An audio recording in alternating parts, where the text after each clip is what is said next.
name's Katy and I'm working as the project manager. The West Yorkshire AF Way project is being funded by DOAC Prescribing and the West Yorkshire ICB and Yorkshire, the Health Innovation Yorkshire and Humber are working together to deliver the project. We're joined today by members of the project team and Laura Williams, who is the CVD and Personalised Care Programme Manager. Just to summarise, hopefully all of you will have received some information about the project, but we're focusing on detecting, protecting and perfecting the treatment for those people that can benefit most from the life-saving anticoagulation treatment. So this is the first of 3 webinars that we're running over the next 4 weeks. We're going to cover today DOAC Prescribing. Just to start off with a little bit of housekeeping, because of the number of participants, we're going to ask each of you to introduce yourself within the chat function. If you don't mind remaining muted whilst each of the presenters are speaking, and I'd ask that you use the chat function to add any comments or any questions. There will be a question and answer session at the end of the session today, so please feel free, definitely stay for the last 10 minutes, ask any questions and queries that you've got. Laura will assist throughout. If anybody does have any questions, to please raise your hand and we'll make sure that they're answered at the end of the session today. We've got 4 presenters here today. Angela is joining us as a peer leader. Mark is joining as our principal pharmacy technician, and Wendy and Katherine are both our consultant pharmacists that specialise in anticoagulation. So hopefully you should have the expertise and leave today achieving everything that you anticipated when you signed up. I'm going to hand across to Wendy and she will share with you some of the learning outcomes for today. I hope you all have a fabulous session. Thank you, Katy. You're welcome. So it's lovely to see so many people here as well. So hopefully by the end of the session, especially with Angela's input, we'll have a greater appreciation of that patient's experience, because what we're looking for is an all-round review of how we deal with AF patients, and in that, so hopefully you'll gain a bit of knowledge about how we detect AF, and using a patient-centred approach really to do what we do, prescribe the most appropriate DOAC with the patient at the centre of everything, have some more confidence hopefully in the safe management of patients taking DOACs, and sort of introduce you to the DOAC AF tool, which should make your life easier. But I'm going to hand you across to Angela now. She's going to tell us a little bit about what it's like living with a long-term condition. So over to you, Angela. Okay, thank you. Good afternoon, everyone. My name's Angela, and I'm here as a person with lived experience of AF. I'm 56 now, and at 11 months old, my parents were told that I had congenital heart disease and that was a life-limiting condition. My diagnoses are ventricular septal defect, mitral valve replacements and repairs, heart failure, arrhythmia, and an implantable ICD. So I've had numerous catheterizations, open heart surgery 4 times. I've had ablations and cardioversion, and my device has given me 3 shocks to date, and I'm on quite a lot of medication. Living with my condition and the complexities has been and is challenging. So health-wise, it's very important to me that what matters is taken into account, and as the slide shows, but for an example, it's very important to me when professionals help me understand my condition and what's happening to me, when they give me a choice and include me in conversations about any tweaks in my treatment, and also when they actually tell me why they're thinking of that particular medication change or procedure. I can say I've always felt fortunate for the care that I've received. So when I retired 2 years ago and heard about peer leadership, the idea of taking my lived experience of services and sitting in rooms with decision makers and being involved in projects like this, well, it scared me, but it made real sense, because when we know what it's like to live with a particular condition and we know how a service has impacted us, then surely that first-hand knowledge needs to be instrumental in shaping services. And when patients feel an affinity, the benefit to everyone is that things are more likely to work well for patients. So it mattered to me to become a peer leader and try and make a difference for the future. The next slide, please. This next slide shows who and what a peer leader is. It can be, of all those things, anyone with lived experience of a long-term condition that's had a significant impact on their life. And my condition has and always will. Not least, always breathless, tired, no strength. I get this misfiring feeling in my heart, which is more controlled now. But when it happens, I get dizzy and lightheaded. So I've actually had about 5 decades of care now. So I have got some real examples of positive and not so positive ways of being treatment.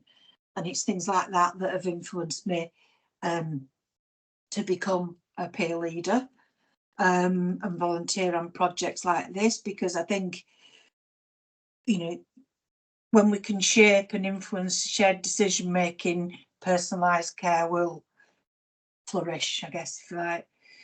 The next slide, please. When I was first diagnosed, can I have the next slide, please?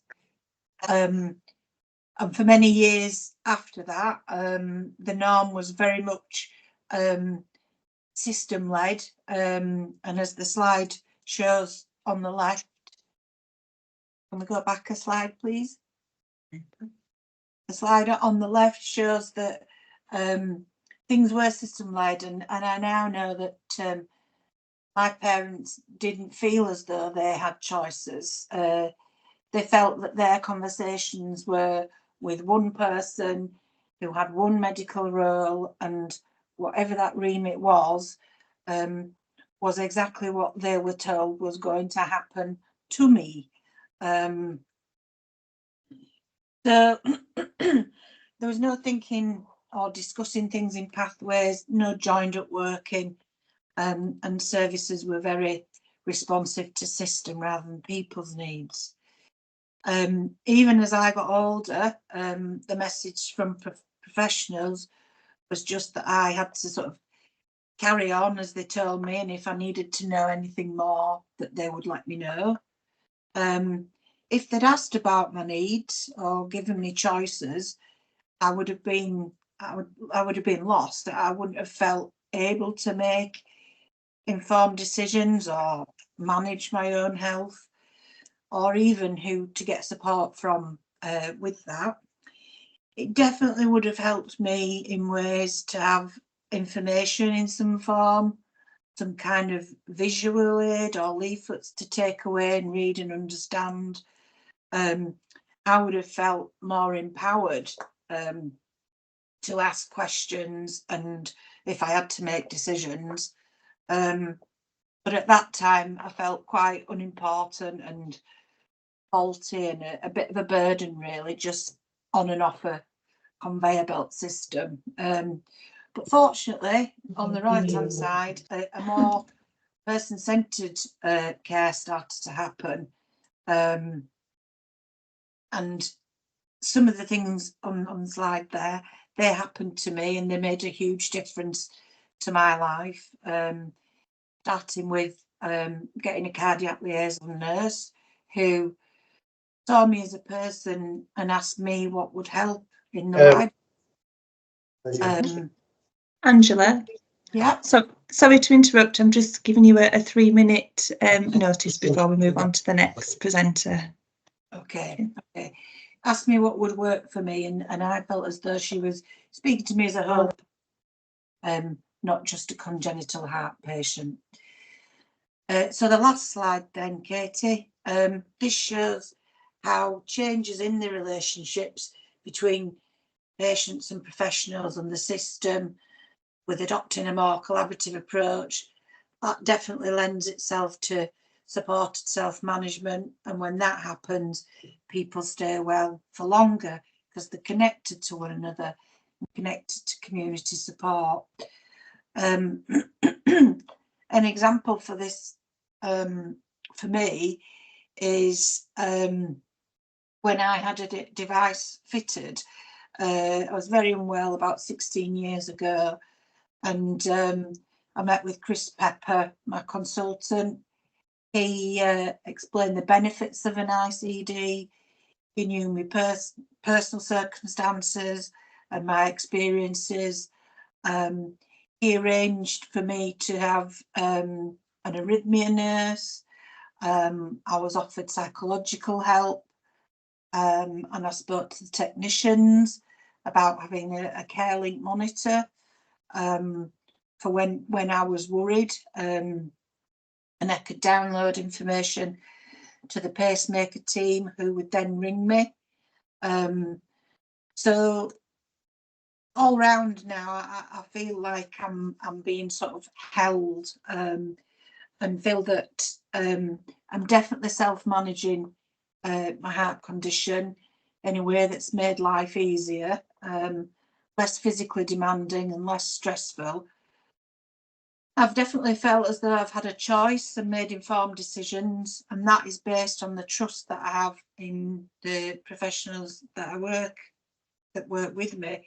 I don't feel like I'm on a conveyor belt anymore. They know who I am, and when each professional that's part of my team shows that, I feel cared for and supported.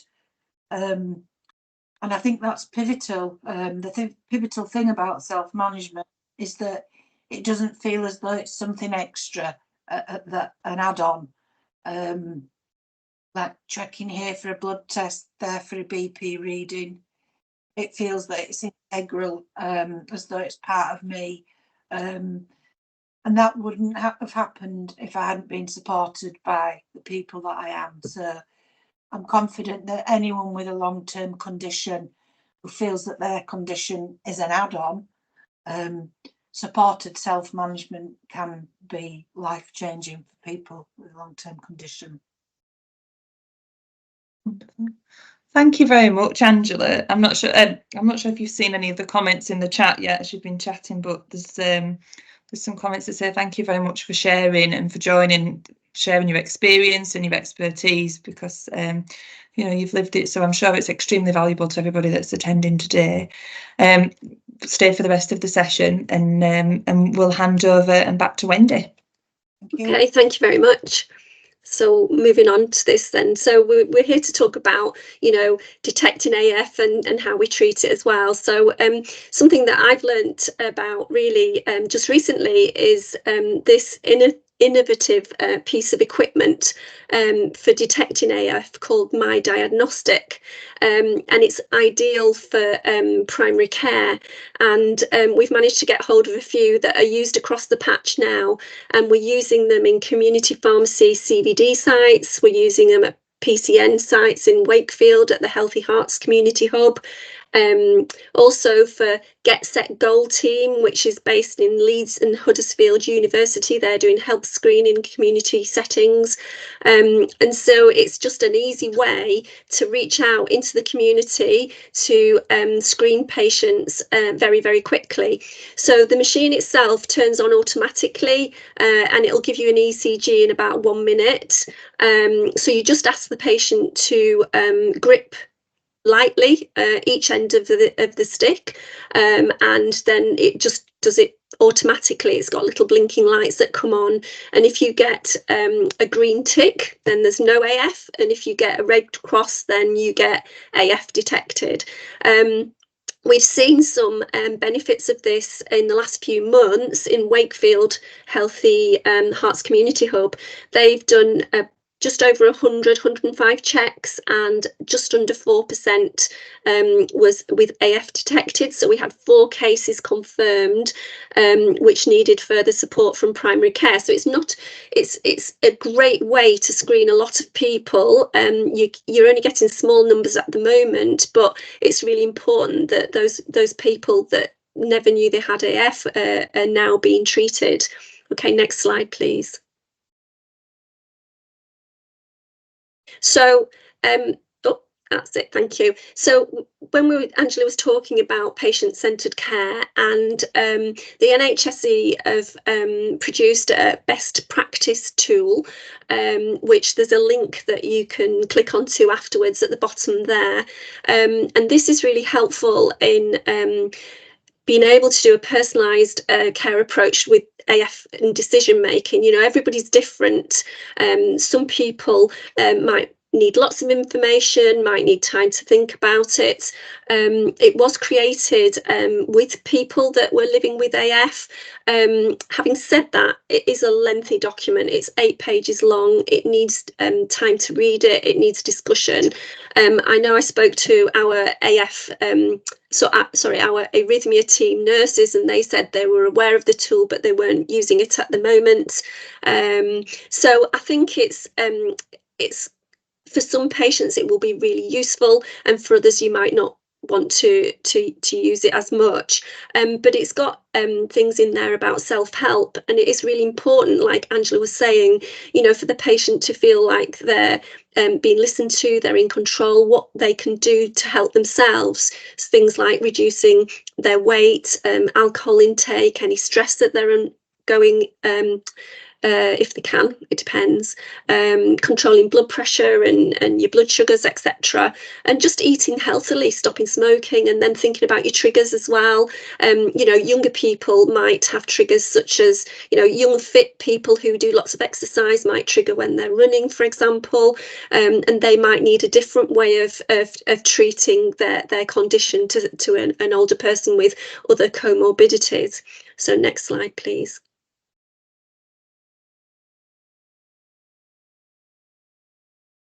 So when we're prescribing then, so we're all here to talk about DOACs really, because that's what we tend to use first line now. So we've got the anti-10A inhibitors, apixaban, edoxaban and rivaroxaban, and then we've got the factor 2 inhibitor, dabigatran, and they're all licensed for stroke prevention for people with AF, and also for the treatment and prevention of VTE. So we're here to talk about AF really. There's other licensed indications as well. They're just listed there for completeness, but we're just really thinking about stroke prevention really here. So you have got all 4 DOACs that in your arsenal that you can use. So it's best to pick the right one for your patient. So next slide, please. So this is a question: what DOAC is the best one? And really, it depends on your patient. And we need information, really, don't we, as to, you know, what their risks are. We might look at, you know, what does the patient want to do? So a younger patient who's got a very, very low risk might decide that they don't want to go down the route of medication yet, or you know, we might think actually your risk of a clot is quite high and we need to discuss that. So we think about what their risks are, what their bleeding risks are, what's the patient's weight, what other medicines are they taking. These are all questions that we need to think about when you're making a decision. And the main one that I think is, have you checked your baseline bloods as well?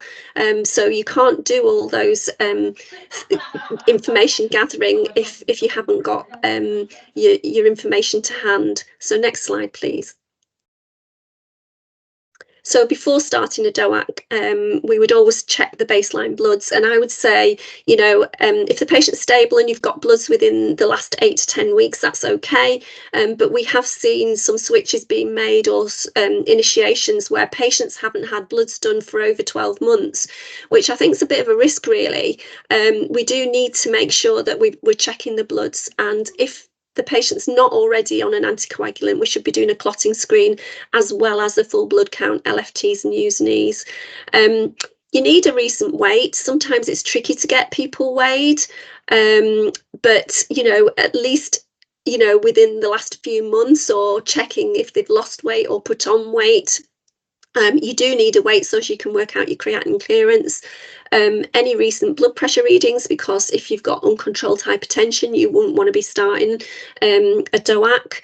Any contraindications, which we'll go on to in a minute. So when you're thinking about your clotting and your bleeding risk, then we're talking really about your CHA2DS2-VASc score and your orbit score. And then, you know, are they on any other medication as well? So next slide, please. So I tend to use the MD Calc online to work out your CHA2DS2-VASc orbit. It does it for you. You can just Google it, go into it, put all your details in. So it tells you what you need. You need your age, the sex, any history of cardiovascular history, hypertension, etc. So, you know, people hopefully should be familiar with the orbit and the CHA2DS2-VASc. Okay, next slide, please. So when we're talking about contraindications and cautions with DOACs, some of these are blurry lines, some of them's a hard stop. So, for example, if your creatinine clearance for your patient is less than 15 mils a minute, you should not be putting them on a DOAC. And similarly with the mechanical heart valves as well, they shouldn't be on a DOAC. When it comes to extremes of weight, the smaller your person is, they're going to be a higher risk of bleeding, and the heavier they are, they're going to be at risk of treatment failure, essentially. And so that's one of the ones that's a little bit open for debate as to what we should be using and which DOAC we should be choosing as well. Not going to go into that in great detail here, because we will be discussing that in our next webinar. When it comes to mitral stenosis, then you know, people shouldn't be on a DOAC if they've got moderate to severe mitral stenosis. But I know Katherine in Leeds is looking at this, and they are actually changing their guidance to anybody with a mitral stenosis, because they've had problems with patients who've got. So it's how do you go if you've got a mild mitral stenosis? Are we monitoring that? Is it going to you know, go into moderate to severe, or, you know, it's how do we make sure that we're keeping patients safe? I know in our area, our cardiologists are keen to leave it as moderate to severe, so I think there's some debate around that. So, you know, again, it's not black and white, but I think anybody with a mitral stenosis, we need to be cautious with them. Similarly with antiphospholipid syndrome, I would say let's go with warfarin for those patients. Anybody with liver disease where it's affecting their coagulation, we need to be very, very cautious. And when you're looking at patients who need a higher level of anticoagulation, so they've got a higher thrombotic risk, then really we should be using warfarin and not DOACs. If somebody's actively bleeding, then again, you would be very, very cautious with giving them an anticoagulant, but it depends if somebody's got a bit of a nosebleed or if they're bleeding out. So again, it's something to be cautious about. With interacting medicines, I think we're going to talk about that in a little while, but sometimes, so for the antiepileptics, for example, carbamazepine low dose, you might use edoxaban. and there's some evidence that that's safe to do so. But with other anti-epileptics or other HIV drugs, things like that, you would avoid the DOACs. And similarly with pregnancy and breastfeeding, they're not licensed in that indication. So I know there's been some discussions with certain instances where you may do it, but generally we don't do it in breastfeeding, and we wouldn't give pregnant ladies DOACs either. Okay, so I'm going to hand over to Katherine now. She's going to do the last few slides, and over to you.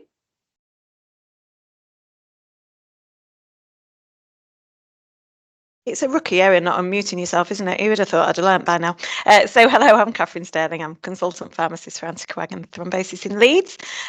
So just moving on, thank you for Wendy and to Angela for their slides and their presentations so far. So just thinking about our patients with AF who want to anticoagulate, just thinking about when we need to be a bit more careful or have other considerations. So patients with a higher bleeding risk, and we will be doing a little bit more on this in this next webinar, so just touching on this now, but cancer patients, potentially depending on the site of their tumour or their metastases and their other medication as well, so they may be a bit higher risk, though we have got a lot of evidence now for using DOACs in patients with cancer, both on the AF and the VTE side, and often they're a lot better than using a low molecular weight heparin for a while, and patients are much happier to be on those. But obviously the bleeding risk could be to negate the usefulness of the DOACs and rule them out. Patients on aspirin, other antiplatelets, on some of the antidepressants like the SSRIs, and drugs that might increase the bleeding risk. We get a lot of patients who take herbal medicines, and that's always worth a chat about what they're taking, if not just to save some money. Some of these things can be quite expensive, and often they're benefits because they're herbal and haven't been tested to the same length as medications. So are maybe not immediately noticeable. Things like cod liver oil, evening primrose oil, garlic capsules, though it's fine in food, can all increase the risk of bleeding. So if you've got any patient that might be at high risk, then those are things to consider and discuss with them. Patients with poor renal function will have a higher bleeding risk inherently, and we've already talked about those with the creatinine clearance of less than 15 mils a minute and tending to use warfarin if they need an anticoagulant rather than DOACs. There is some evidence developing on apixaban in dialysis, but as yet that's not licensed in the UK. But they do have an increased risk of bleeding, so we need to be careful with those, or patients getting near to sort of the lower end of cut-off, so yeah, 15 mils a minute for your apixaban, for example, and 30 mils a minute for dabigatran. And then, as we talked about, patients with liver disease, especially if they've got a coagulopathy or if their liver disease is affecting how the liver's performing, they might have a low albumin as well. So there may be things patients we need to think about. Weight extremes, Wendy's already mentioned, though there's no specific weights mentioned. Obviously, when you do clinical trials, you probably don't have many people under 50 kilos, and you didn't have many people over 120 kilos. I would say, as I'm sure you will be noticing, there are more younger people of higher body weights with atrial fibrillation than I remember when I first started doing anticoagulation clinics. And obviously, we don't always know how effective some of the newer drugs are in those patients because they've not been tested. We can obviously measure warfarin in those groups. So just things to think about within your population. It might be right to use a DOAC because they'll manage it, or their warfarin control is poor and is putting them more at risk. But it's just considerations that we need to take into account. Can I have the next slide, please? So just as a reminder on dosing, I'm sure you'll all be aware of these, but there are a few nuances to the dosing of DOACs which don't always make it straightforward in terms of the regular doses and when you would adjust them. They're all a little bit different. I remember going to talk some time ago about rivaroxaban because that was just the easiest one to use because there was 2 doses and it didn't just depended on renal function.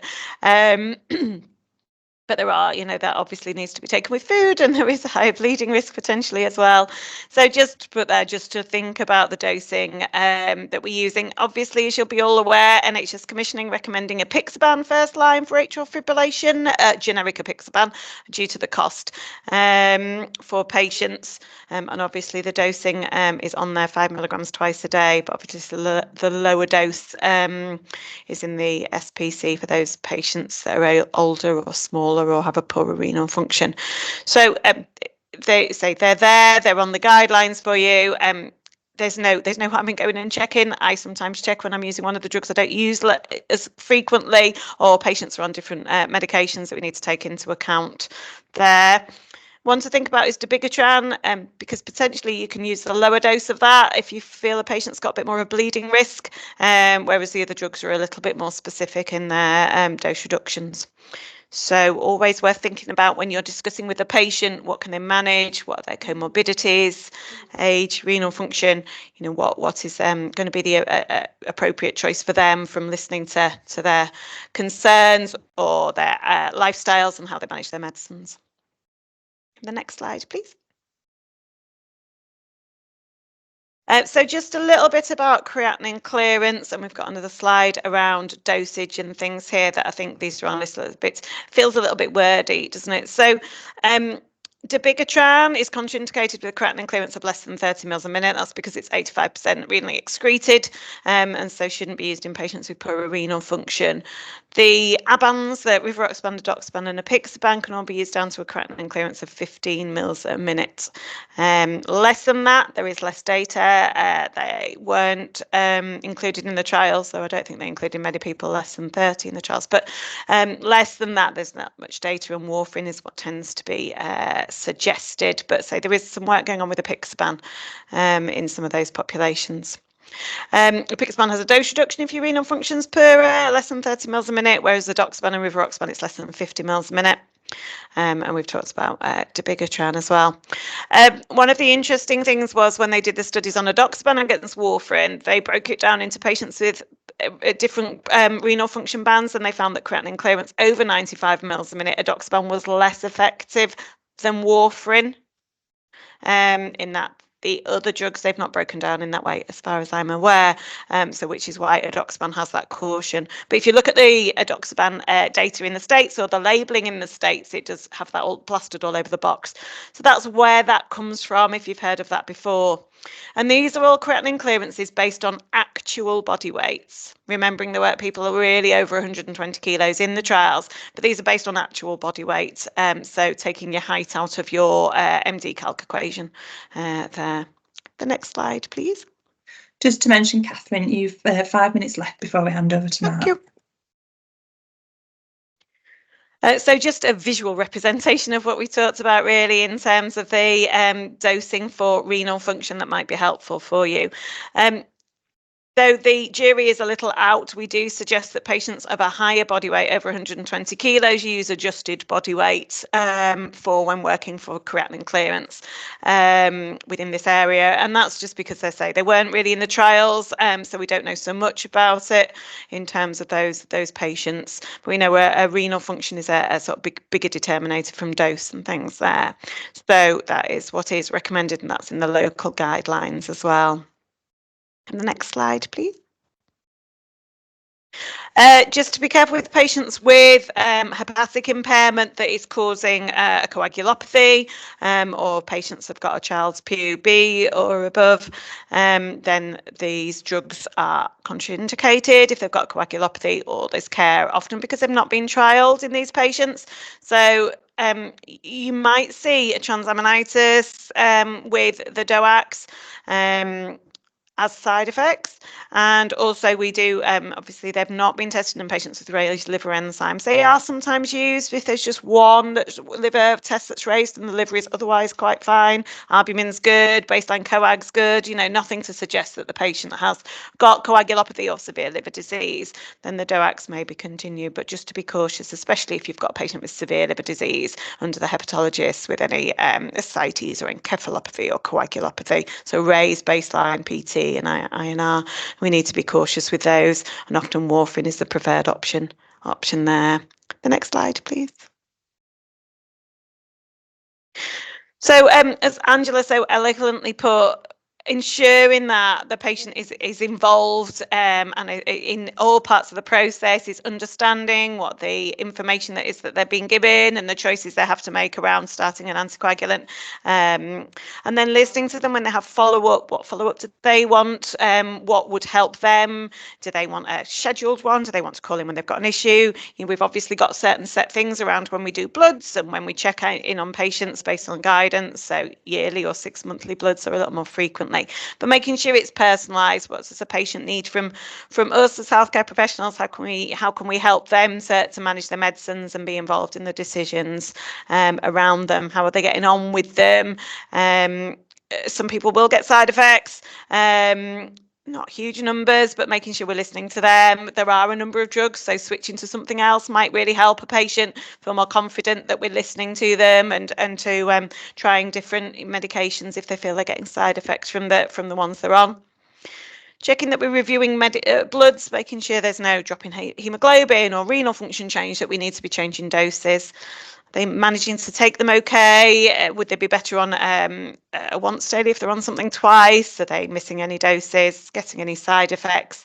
Have they changed any medications? So we can have a discussion as I knew they were thinking of starting in the herbal lines or from another healthcare professional. And checking their weight as well, especially if they're on the borderline for some of those dose reductions.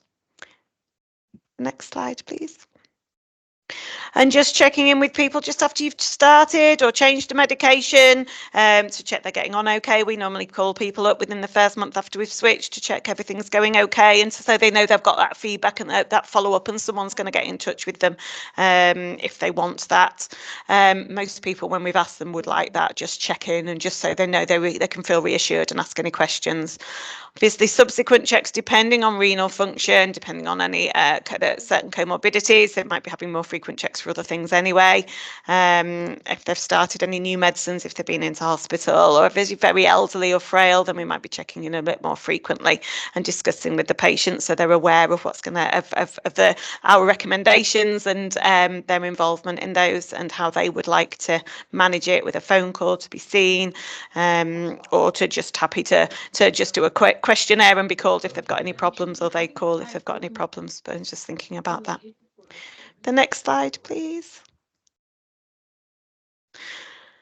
And great sources of patient information, as Angela was talking about, having leaflets, having information, being able to be signposted to places to go and have a look. We know the whole world of Googling it and the results you can get from that, which aren't always particularly helpful to people because of what's on there. So signposting into, we know there is good quality information for patients can be really helpful, and these are all obviously charities that will support that, and have got things for patients written by patients that we know is written in a way that people can understand and can help support them to manage their medication and their condition. Thank you. Okay, we'll just take a very short breath. Thank you, Katherine and Wendy, and Angela. What a wealth of experience, expertise, and I know that's a lot of information to take in. I'm just going to ask everybody how they think the session is going so far. We appreciate that some people will be leaving towards the end of the webinar for other meetings and clinics and appointments. We'll put the link for the evaluation form within the chat. We just ask that if you've got a few minutes for the rest of the session to complete it. I'm going to hand over to Mark. There will be an opportunity for more questions and answers at the end. So thank you to everybody so far that's contributed. I'll hand over to Mark. Thanks. Sorry, thanks, Katy. I'm Mark Donley, the Principal Pharmacist on the project, and I'm just going to introduce the DOAC AF tool. So this is something that the pharmacisticians in Leeds developed in 2022. I've listed there the different information that's used in the tool. The data is pulled out of the tool. It uses actual body weight to calculate the creatinine clearance and any of the risk factors. I've got a screenshot there which shows how the tool would identify different risk factors. So you can see I've got a column for age, this is for apixaban, column for weight, a column for serum creatinine, column for creatinine clearance.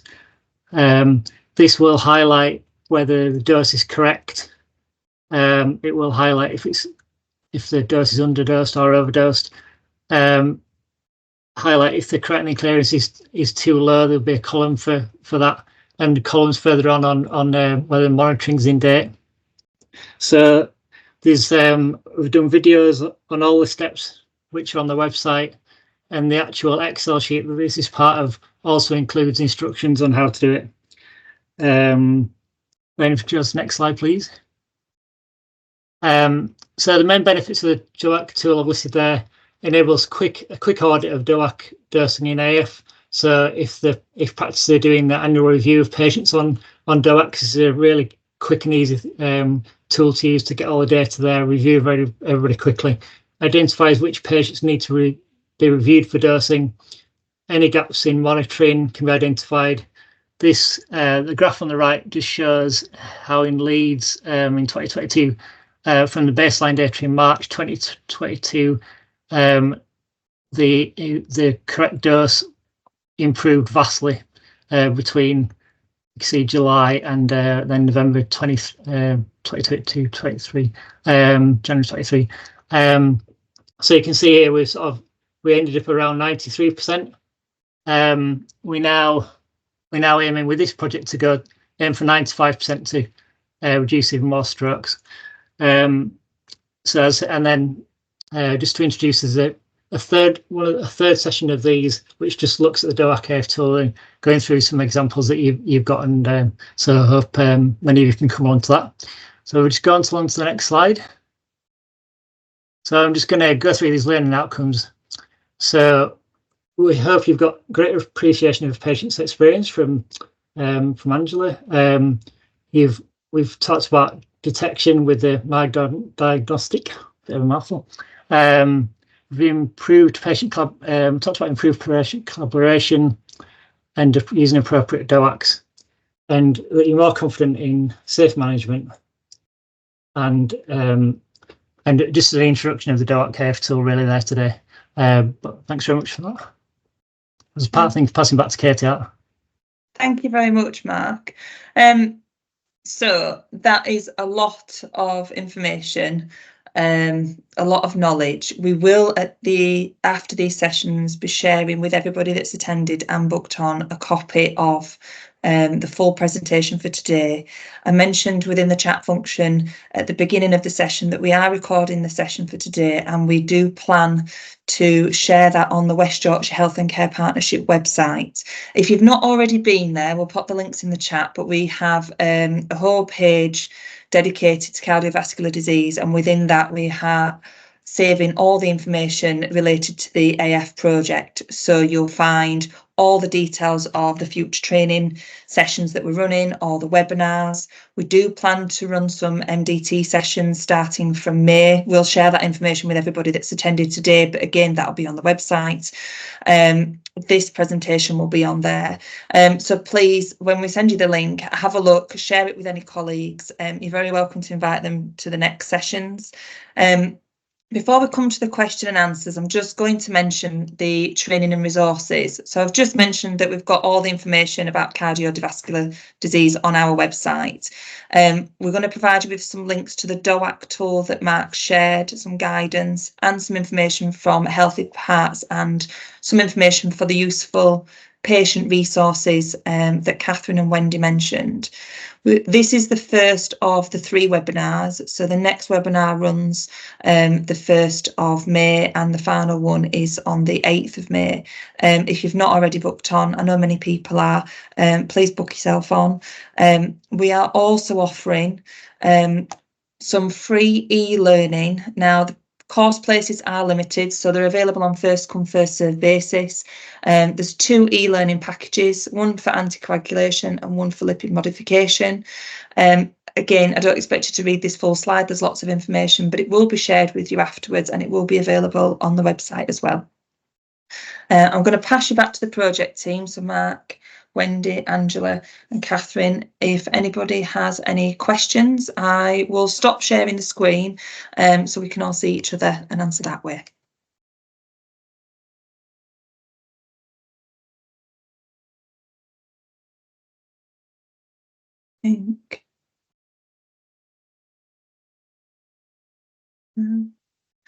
I'm not sure if everybody's got any questions or if they're going to think like me, usually think of a question as soon as we've left.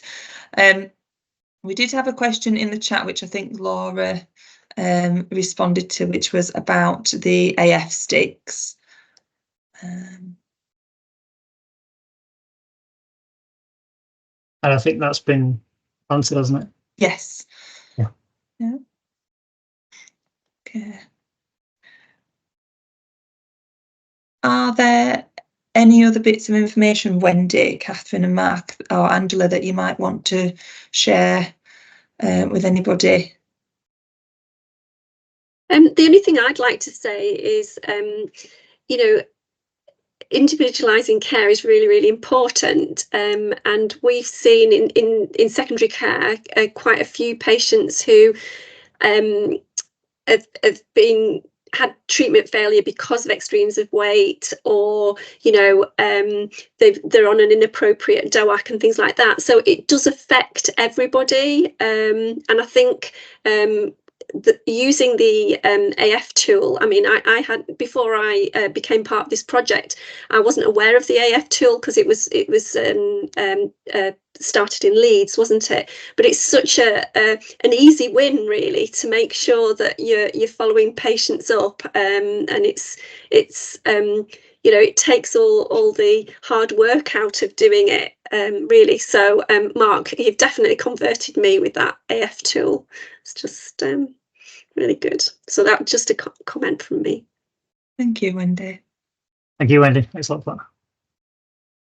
I think just to lead on from what Wendy said, I think we can probably all think of when patients have maybe switched anticoagulation either previously because they were switched to a doxaban as the cheaper one and now a pixaban, or they've been switched in hospital because people didn't like warfarin in hospital and they couldn't keep them stable. And often, with not as much information and involving the patient as the patient would have liked.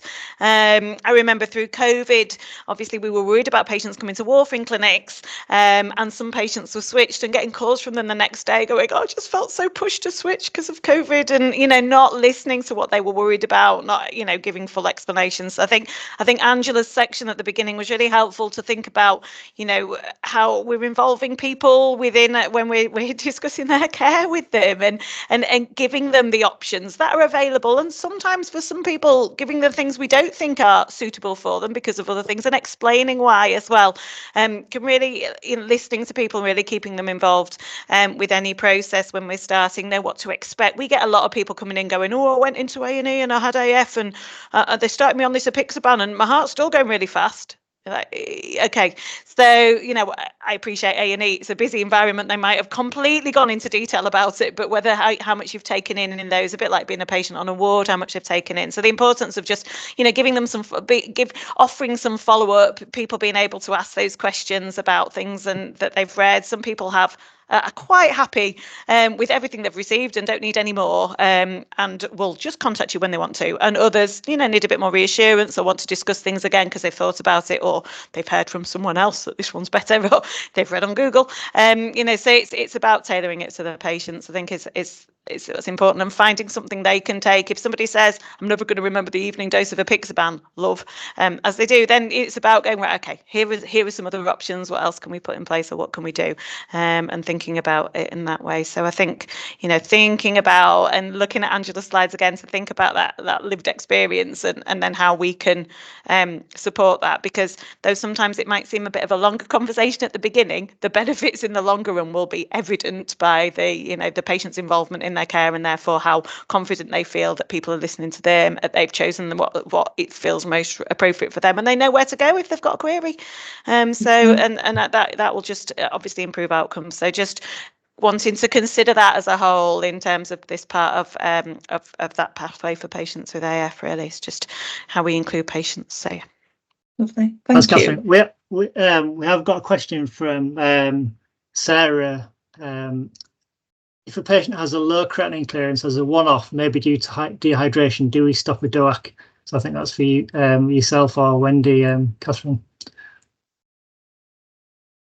So I wouldn't. Again, it depends on the patient, doesn't it? It depends on when you're saying how low is it, what the thrombotic risk is. I mean, it could be that you wouldn't want to stop anticoagulation if it was just at 14 mils a minute and it was a one-off and it was coming back up again.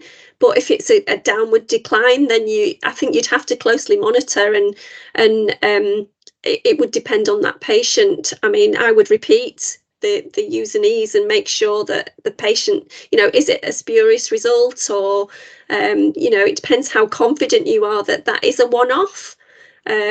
So what would you say, Katherine? Yeah, I'd agree. I think in terms of, if it is dehydration, if you encourage some fluids and then recheck, if it is on a downward trend, then yes, obviously, then I think we would be stopping. We get a lot of people coming into hospital that have got an AKI, and some will have accumulated their DOAC at that point and be a higher risk of bleeding. So yeah, I think it's really important to put whatever measures you need in place and recheck. And if it's consistently low, or consistently, we were looking at someone yesterday where actually overall, looking back at the last 6 months, their renal function is less than 15 mils a minute. There's the odd one that looks okay, but overall, so it's looking at the picture as well, I think, rather than just one result that could be affected by a number of things. So it's making sure that.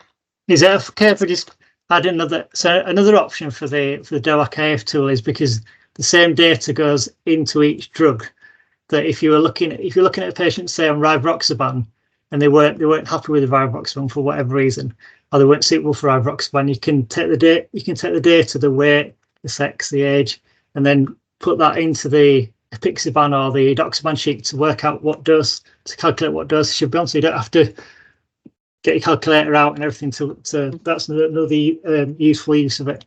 So just to mention that. Yeah, it's a good point, Mark. And I think the other point around the renal function is that obviously different DOACs have different cutoffs and different dose changes. So if you've got a patient hovering around the 50 mils a minute and they're on edoxaban, would it be better to put them on to discuss with them whether they could manage apixaban and put them on that? Because you're going to have less sort of concern and things, because you obviously change the dose at a different renal function. So as Mark was saying, the tool can help with that, because you could see which dose they should be on. Obviously, involving the patient in a discussion, it might be that they're incredibly happy on edoxaban and they'd rather be monitored a bit more frequently, or report any issues rather than switching. But those are options that we've sometimes tried as well, to try and avoid frequent testing as they're close to the cut-off. Lovely, thank you very much. Thank you for the questions that were asked. If we'll wrap up the session as it is for now. If anybody has any questions after the session, or when you receive the materials, if you want further clarification or any support to attend any of the future webinars, please respond to the email that I send. Thank you for coming, and we hope that it's been an effective use of your time. Thank you to the project team. This is our first of 3, so you've been a wonderful first audience. We hope to see some of you at the next few sessions. And have a lovely afternoon. Unless there's anything else from anybody, thank you very much. Thank you. Thank you, everyone. Yeah, Thank you. thanks. Take care. Thanks, everybody.